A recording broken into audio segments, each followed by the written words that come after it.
So hello everyone, and welcome to a talk that involves trees. If you haven't picked up on a forestry theme, that's where I live at the moment. As I said before, I currently reside in the Kentucky Division of Forestry. This is also known as KDF, and I support many programs. But today I'm here to talk to you about one program in particular, the Urban and Community Forestry Program. This past year, they launched a Urban and Community Forestry Assistance Grant Program, but prior to launch, there was an entire adventure involved in building a product to support some internal objectives of their grant program. So let's kick this off. The title and abstract of this presentation encompass a diverse array of concepts, urban trees, grant money, and adventure, but each term kind of hints at the many directions this discussion could take. But in my role, I take advantage of any opportunity to utilize a fun metaphor to explain sometimes convoluted topics. So I thought it would be fitting to embrace that in this presentation, hence what you see on your screen.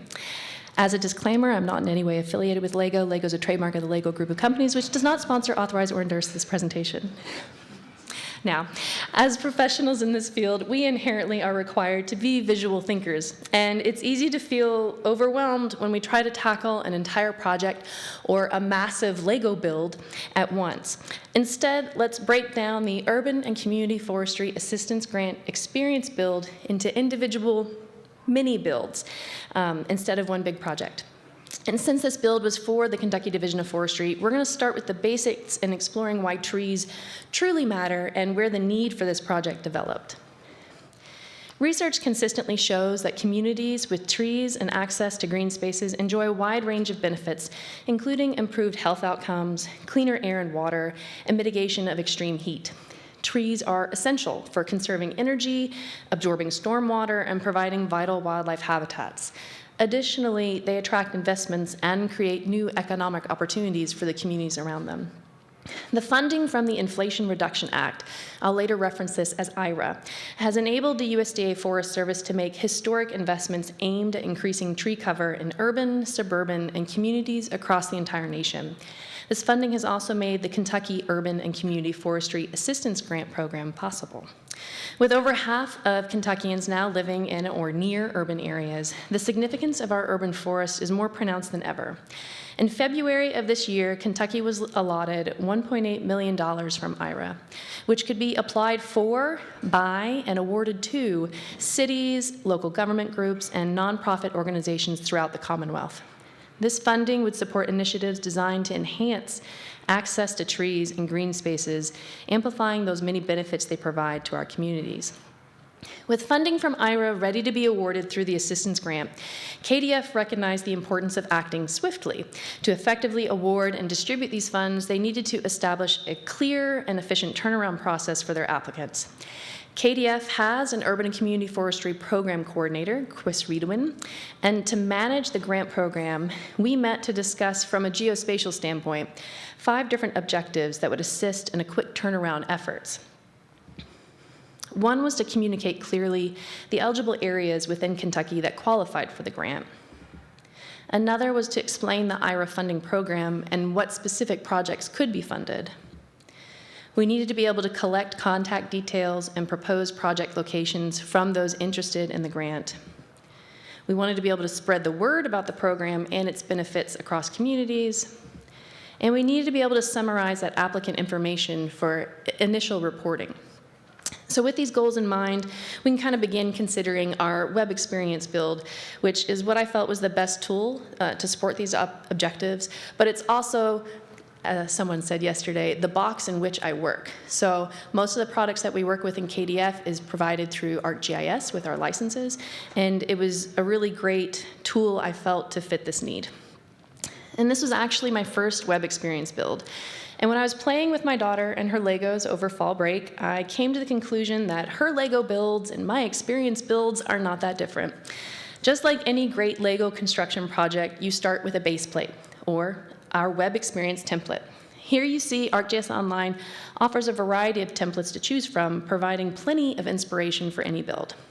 And each template can accommodate a range of elements, and to effectively meet the goals of our grant program, we need to incorporate various widgets and multiple web pages, and this flexibility allowed me to create a dynamic and user-friendly experience that met the diverse needs of our program and its applicants. So this is the main landing page for our experience build, showcasing a map and a variety of widgets, pages, and components, and from anywhere within the build, that map button at the top would bring you back here. The About section is actually a story map that's accessible via its dedicated button on the top. The Survey button takes you to a Survey 123 form with its own map and required response feature layers along with hosted views. And finally, we have that sign-in section that features a dashboard for easy access to the key metrics for our program coordinator. Now, before we let ourselves become really overwhelmed by all the Lego bags that just seem to have tumbled out of the box that it takes to make that build, let's remember we're going to do this one mini build at a time, and we're going to do it in these manageable bite-sized pieces. And we're going to start with the web map and the progressing through each of these numbered bag of pieces until we get to our final build. So per the Justice 40 initiative, 100% of the grant funding needed to be directed toward benefiting underserved and disadvantaged communities. To effectively communicate this, applicants needed to know where in Kentucky qualified, because you can kind of see it looks a little bit like Swiss cheese. The USDA Forest Service required applicants to use the Climate and Economic Justice Screening Tool, called CGIST, data for identifying these areas. And you'll see that on the bottom left. To streamline access to this information in a user-friendly location that was focused on Kentucky, we replicated the CGIS map using their exact same data and methodology, both of which were available for download at their own site. Our inactive map highlights census tracts marked in purple that were indicating eligibility based on specific burden thresholds and income or education criteria. Additionally, we integrated tree equity scores, so you might hear these as TES, and at the census block level. So these scores measured how well the critical benefits of urban tree canopy actually reaches those who need them the most.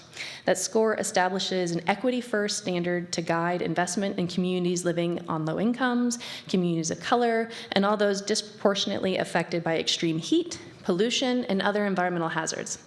The supplemental data aim to empower our communities by providing deeper insights to their own unique needs. And by consolidating this information into one map, we hope to facilitate informed applications for the grant and support meaningful investments in these vital areas.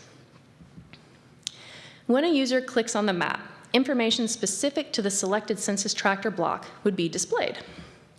So we took the CGIST and TES data and implemented a series of attribute expressions, as is shown in this example.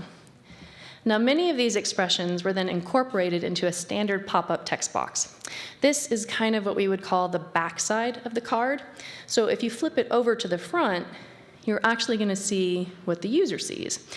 And this enabled pop-ups to clearly indicate eligibility with a simple yes or no that was color-coded. The pop-ups also detail specific thresholds that were exceeded, making that eligibility criteria transparent. And by focusing only on the exceeded thresholds, not all of the different categories they could have possibly had, and just saying no, no, no, no, no, you're focusing on just the ones that said yes for qualification, then you're able to minimize that scroll fatigue and avoiding overwhelming your user with excessive details. The information in these pop-ups was designed to assist the community applicants in identifying the best fit for their projects. And users could view the population they aim to serve and therefore tailor their initiatives based on the relevant thresholds. So let's return to our template in the Web Experience Builder and attach our first widget to the base plate. This was as simple as clicking and dragging a map widget from the left-hand window onto the template. We then added the following items, essentially building a web page without code. The interface includes a header with a title text box, buttons for easy navigation between pages, and a share widget for seamless sharing on various social media platforms so that you could raise awareness and communicate between communities the opportunities available, especially if they wanted to partner up. Additionally, there's an icon on that top left that would actually link the user back to the Kentucky Division of Forestry Urban and Community Forestry homepage. And on that left-hand side, we have a panel, and it's going to feature a text box at the top, and that has instructions on how to use the map, including links to additional resources. And at the bottom of this panel, there's a filter widget that enables users to toggle on the various CGIS data thresholds. That way, they could really focus on if they really had a specific category that they wanted to serve. And on the right side of the interface houses a widget controller, which includes tools for searching, a legend, options for adding their own data, and a print map feature. And to enhance user experience, we incorporated a splash and tooltip windows. The splash window appears each time a user returns to the home page, providing that key information about the eligibility map, the data sources, brief use cases, serving as kind of your welcome mat to your project. And the tooltip windows serve as a user help tips that are designed to assist users who may be unfamiliar with this particular map experience. When a user clicks on colored linked text in the panel on the left that outlines a specific process, that corresponding tooltip icon would appear and then display the relevant widget, and from the right-hand side of the page is where you would see that particular widget. So this feature helps guide users in understanding the functionality of these minimized icons. And the widgets on that right-hand side of the screen are going to allow the user to search by county name within the CGIS data, populate census tracts for that county, view the legend for determining CGIS data versus tree equity score data, add their own data. So say they were wanting to focus on localities nearby to schools. They could add their spatial file for schools to the map and find what schools landed within the eligible census tracts. And then they could do a print map, which does exactly that. It's producing a file the user could take to their own community board or for discussions with other locations to include in their grant applications.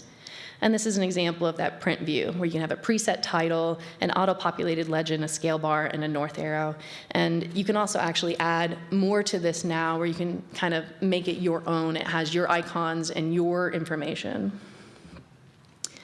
Now, earlier in the build, we mentioned adding the filtered data widget. That's for the user to toggle and find the CGIS census tracts based on thresholds that might be of concern to their community. And you can see as you can toggle them on and off, they get that interactivity. And during this build, we also made sure to consider accessibility. So this includes contrast of objects on the screen using Web Accessibility in Mind Contrast Checker. We use sans serif fonts and abilities to zoom, and then alternate text for images anytime we had them within the build. And any text was ran through this Hemingway editor, aiming for a 9th grade reading level. And it could be accessed from either a laptop or a mobile phone, so your user wasn't limited based on what device they were working with. And when we incorporate our pop-ups populated by those attribute expressions, we have quite a lot of information at the user's fingertips, as can be seen here with this qualifying census tract. Yes, this tract qualifies, and it includes all the rationale of why. And then here is the tree equity score census block pop-up. No, this block does not qualify within the rationale, and it also gives you the reasoning why. So our adventure it's not over yet. We've clearly outlined the areas within Kentucky that are eligible. We provided a way for sharing the page with others on social media or email, but we still had 3 more objectives, or 3 more bags of Legos they had yet to build. And that included explaining the IRA funding program, gathering that initial information from applicants, and then summarizing the applicant's information. So back at our base plate or template, we know we had 3 buttons at the top, and we haven't really connected to those anything yet, but we want the header to be the same on every web page of the build. So we basically duplicated that map page within the build, so we don't have to keep rebuilding the header and merely deleted out the left panel and map widgets. From there, we insert an embed widget. This would allow for embedding a URL of a completed Survey 123 form, or a completed StoryMap, or a dashboard. These would complete our 3 remaining objects. So with a placeholder page that contains an embedded URL location for each of our 3 remaining mini builds, we can return back to those and construct these mini builds before we link them to our template. Now, I was inspired by Rick Lederer-Barnes last year with his NACIS talk, where he wanted to communicate to the public the creation of a New Hampshire zoning atlas and used a StoryMap format for a visual summary. I thought this was pretty brilliant and replicated it for this project. The StoryMap gives background about the USDA Forest Service IRA funding that made the program possible. And in the interest of being as transparent about the map and its data, the same way that CGIST was, we included the steps that were taken to create the map and link all the appropriate data sources so that others could use that information too. Then there's the brief methodology of why specific widgets were utilized within the build and how a user can interact with them.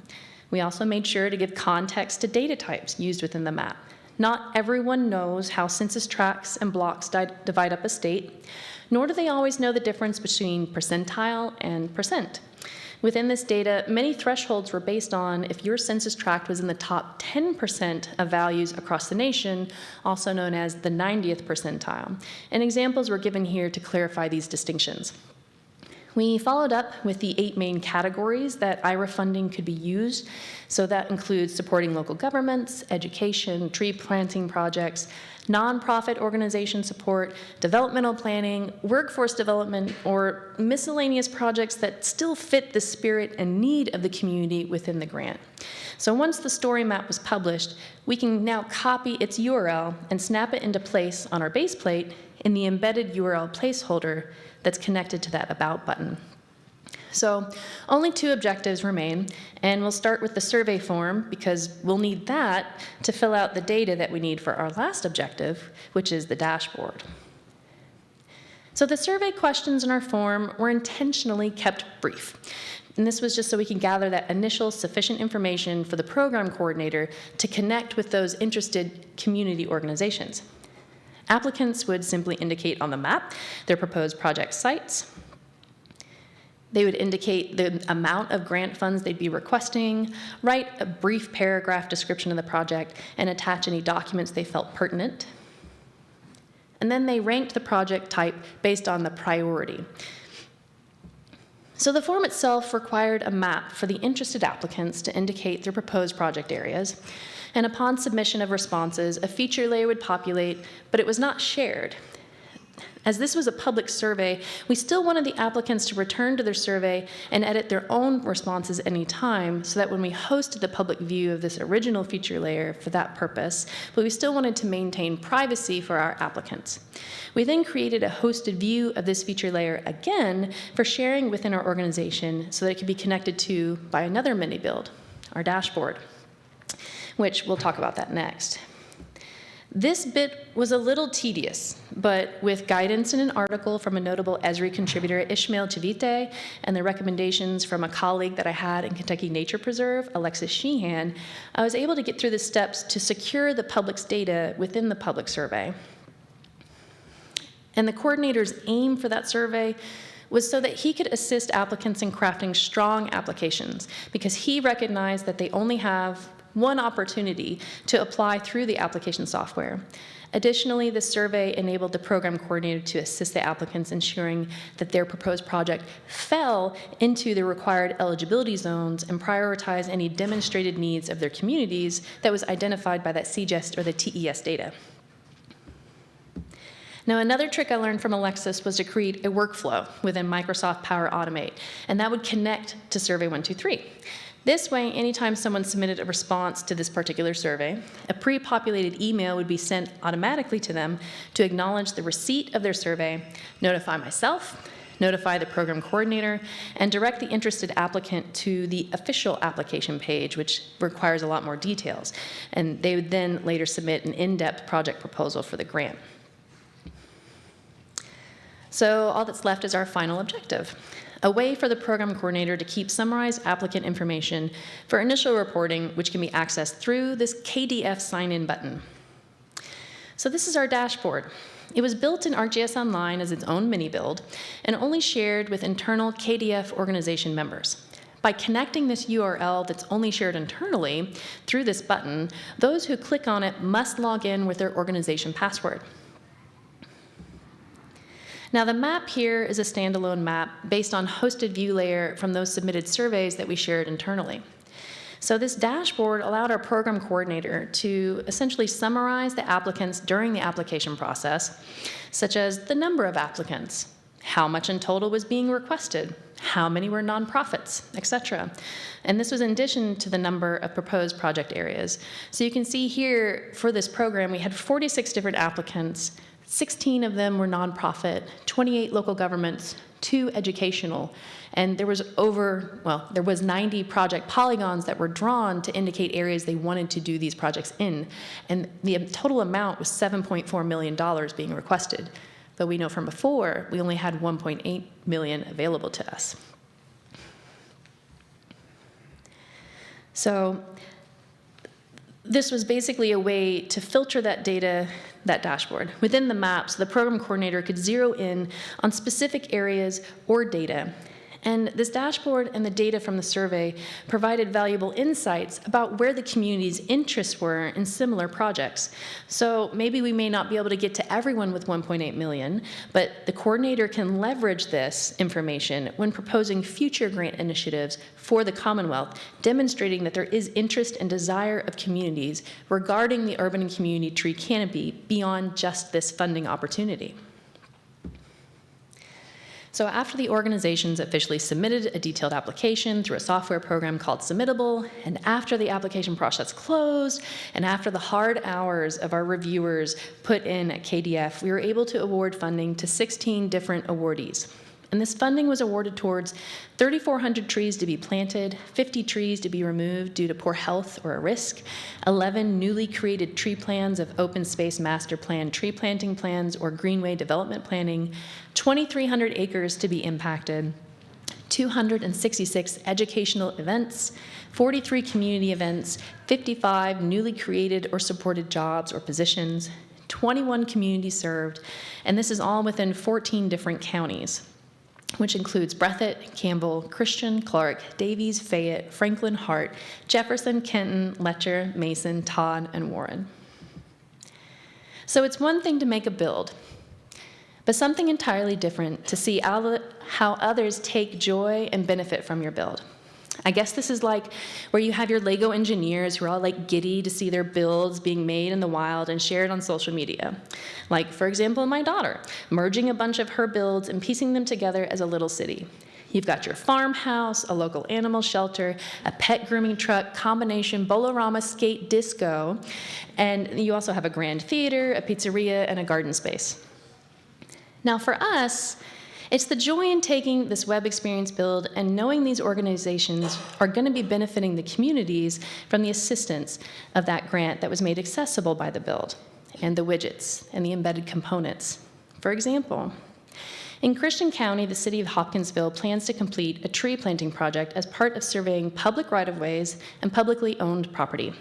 Due to severe storms in 2023 involving heavy rainfall and widespread flooding and very strong winds up to 70 miles per hour, the city had lost more than 1,000 trees, and we'd like to begin to replace these trees lost over this period of time through the project. Then there's Operation Pride in Warren County. With almost $150,000 in grant funding, nonprofits in the area will be able to plant a mix of 325 non-invasive flowering trees and deciduous hardwoods in underserved and disadvantaged areas on the west side of Bowling Green, Kentucky. With 30 trees to be planted at Parker Bennett Curry Elementary School, where the local volunteer org Retree will be teaching the students about the importance of trees and basic tree education. Then in Fayette County, Trees Lexington will plant 720 trees on the property of 15 different schools alongside the educators and the students. Additionally, they will conduct environmental studies with educators and students at each school in cooperation with the Bluegrass Green Source and Fayette County Public Schools. So this project aimed to create a sustainable model for environmental education that addresses the needs of its communities. And that's just 3 of the 16 awardees who will be receiving financial assistance provided by the Inflation Reduction Act and the USDA Forest Service Urban and Community Forestry Grant in partnership with Kentucky Division of Forestry. So to wrap things up, just as your building with Legos allows you to create intricate structures from simple blocks, crafting a web experience for connecting communities to grant funding involves assembling diverse elements into a cohesive whole. By connecting these pieces with the user in mind, we not only support individual communities in their quest for funding, but also build a strong foundation for future collaborations and growth.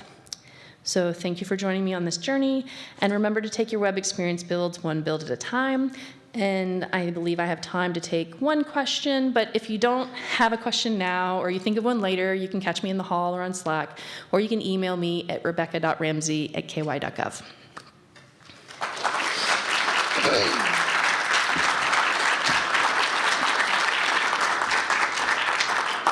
Any questions? Yes. We also use Power Automate for different processes, really great functionality and connection between the two programs. What have you guys figured out any way around the break for the token over after a certain period of days? No. So the question was, oftentimes with Microsoft Power Automate, there's this token that it kind of disconnects after 90 days, or sometimes if you have a survey or something that's not interacted within a certain period of time, it just kind of defaults to off. No, I haven't. But if someone does find one, please just share that with the group and present about that next year. Yes. Regarding that, at Esri this year, they said that was fixed. And I haven't really checked, but I do have a survey that I haven't updated for a year, and it doesn't get submitted to very often, and it still is working with that. Don't take it as gospel, but I think they've been working. So it sounds like there may be a solution either now or in the near future, so fingers crossed. All right, thank you.